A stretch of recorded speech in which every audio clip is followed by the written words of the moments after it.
Sveiki bičiuliai, nenumaldomai artėjantis streamerių sezonas verčia mus suklusti, susijimti ir ypač pradedantiesiems kelti klausimus.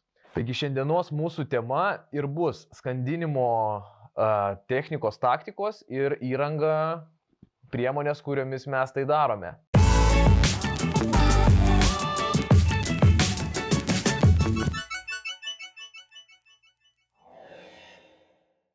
Taigi šiandienos mūsų tema yra skandinimas, konkrečiau streamerių skandinimas ir pravedimas.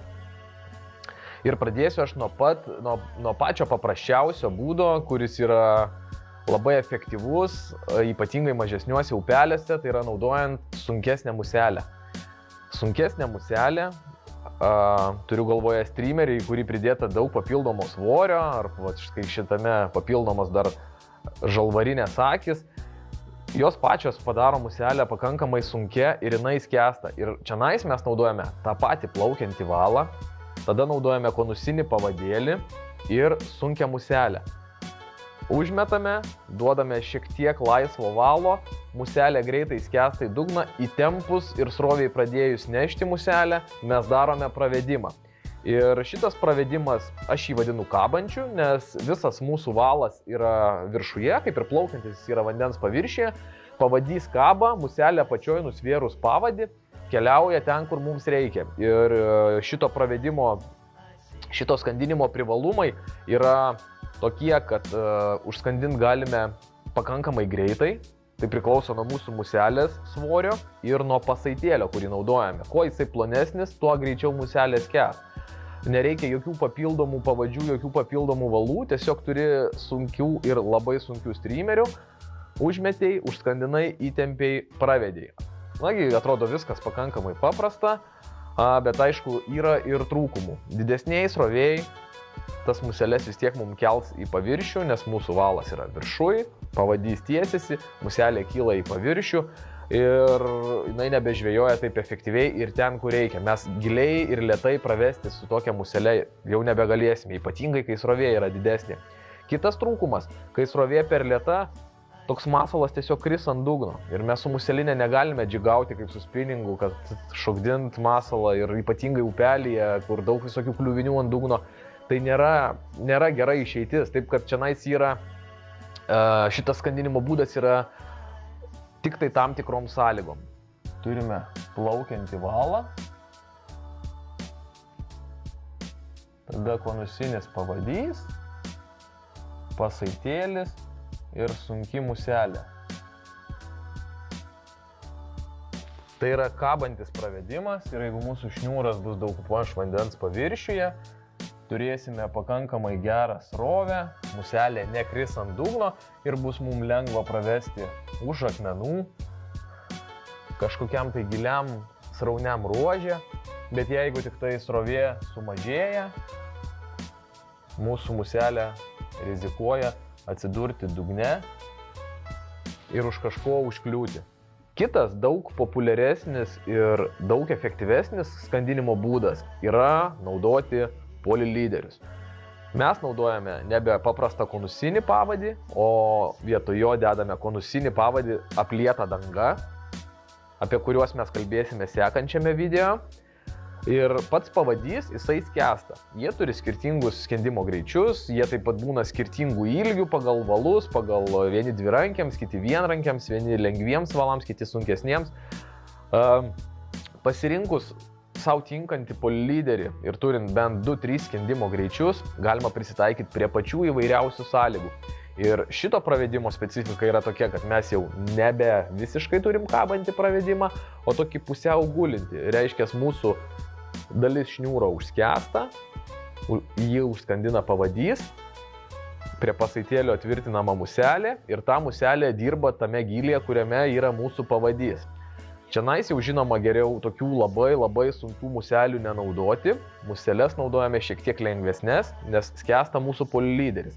Ir lengva muselė tame pačiame gylyje plazdena. Na, nebent jau labai tikrai didelė srovė, tai mes galime naudoti šitą kombinaciją.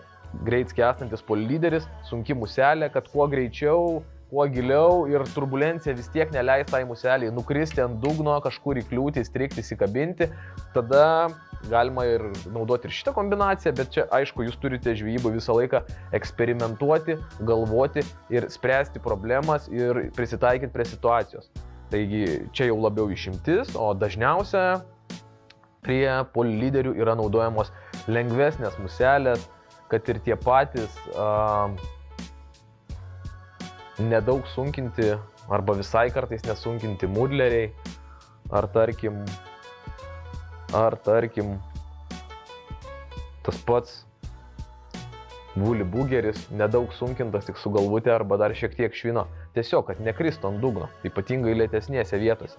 Lėtesnėse vietose lengvesnės musės, greitesnėse vietose galima ir sunkesnės ir skandiname jau pačių polilyderių. Ir privalumas toks, kad mes galime žymiai lėčiau padaryti pravedimą ir sulaikyti muselę viename gylyje ir reguliuoti skendimo greitį, keisdami polilyderį, kurių turime kokius 2-3 skirtingus savo piniginėje ir galim prisitaikyti prie daugumos sąlygų. Naudojant polilyderį mūsų pravedimas gaunasi šiek tiek labiau gulintis ir čia mes turime plaukiantį valą, kuris jau bus panardintas po vandeniu. Tada skęstantį polilyderį, kuris skandins kartu ir muselę, mikroringas, pasaitėlis ir mūsų muselė. Toks pravedimas yra pats universaliausias, nes čia mes skandinimui naudojame patį polilyderį, kurio yra skirtingų greičių ir galime prisitaikyti prie daugiau sąlygų. Didžioji dalis mūsų šniūro yra vandens paviršiuje, kas mums leidžia turėti gerą kontrolę mendingo pravedimo prasme. Museles galime naudoti lengvesnės, tai jos nekris ant dugno ir greitoj srovėj, ir taip pat lėtoj srovėj. Ir kadangi pravedimas yra pusiau kabantis, pusiau gulintis, mes galėsime pravesti ir už akmens, ir kažkokioj tai sraunumoj, ir tą muselę greičiau pravesti, ir lėčiau pravesti, ir pasiekti tikrai gerų rezultatų.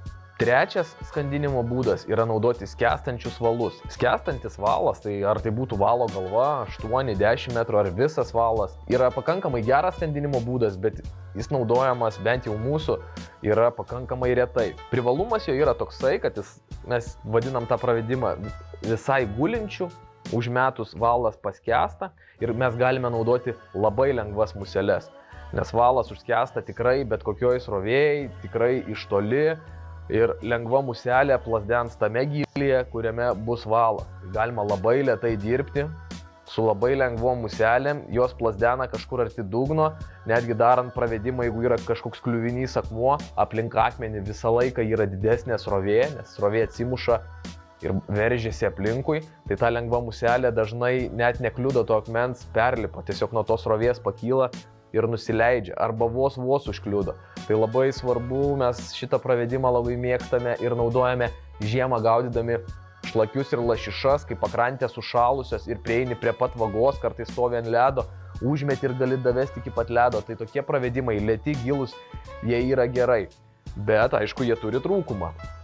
Pavasarį, kai ištvinsta upės, kai vanduo išeina ant krantų, kai nebegali prieiti prie vagos, ar kai vagoj daug akmenų, toksai gulintis pravedimas, jisai yra tikra rakštis, nes jisai pakeliui renka viską. Ir jeigu tu padarai kelis metrus gero pravedimo, išeinant ant šlaito, kur greičiausia bus žuvis ar papuolus tarp akmenų, pats šniūras pradeda kliūti. Ir tai daugumoje atveju tikrai nervina ir trukdo žvejybą, reiškia, tu nebegali efektyviai žvejoti. Visas mūsų šniūras yra paskendęs. Kontakto su vandens paviršiumi yra nedaug. Tada mes turime pavadėlį ir tada muselę. Ant dugno keli kliuviniai. Ir toksai pravedimas, kaip minėjau, jis yra labai efektyvus, kai reikia labai giliai ir labai lėtai pravesti, nes mūsų šniūras priskendęs muselę laikys tam pačiame gylyje, o lengva muselė, jinai dirbs ir plazdens nuo menkiausios srovės. Sunki muselė, jeigu čia naudosime labai sunkės muselės, jinai dažnai kris ant dugno ir klius už jo, To mums daryti nereikia, mūsų pravedimas, kad ir kaip giliai mes norėtume žvejoti, vis tiek turi būti maždaug apie pusę metro nuo dugno.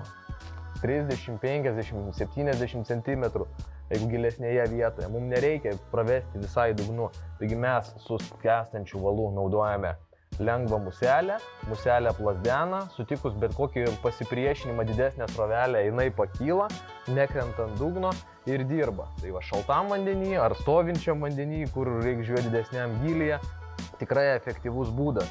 Bet kaip minėjau, turi trūkumų, jeigu mes pradėsime žvejoti kažkokiose vietose, kur yra daugiau seklumų ar kažkokių tai akmenų, pakeliui mes visą tą kabinsime ir daugiau kovosime su kliuviniais, negu su žuvim. Tada mums į pagalbą ateina jau tie kabantis pravedimai, kai mes skandinam labiau polylyderių, kad jeigu yra kažkokie kliuviniai, mūsų plaukiantis šniūras plaukia virš jų, o už jų jau kaba polylyderis su musele. Taip kad tos visus skandinimo būdus reikia žinoti ir stengtis įsivaizduoti, ką daro mūsų masalas. Įsivaizduoti ir planuoti, ką daro mūsų masalas, ir jeigu neišeina, tai reikia keisti. Reikia kažką keisti sistemą, bandyti, ar retkarčiais kabini dugną, ar nekabini, ar retkarčiais tau kimba žuvis, ar jinai niekad nekimba, ir tiesiog prisitaikyti prie esamų sąlygų. Na, o pradedantiesiems tai turbūt paprasčiausias ir pats efektyviausias būdas, ypatingai kalbant apie strimeriavimą nedidelėse upėse, tai yra tiesiog nusipirkti kelis polylyderius. Jeigu nežinote, kokį rinktis, pasižiūrėkit mūsų sekantį video, kuriame mes pasakojame vien tik apie polylyderius.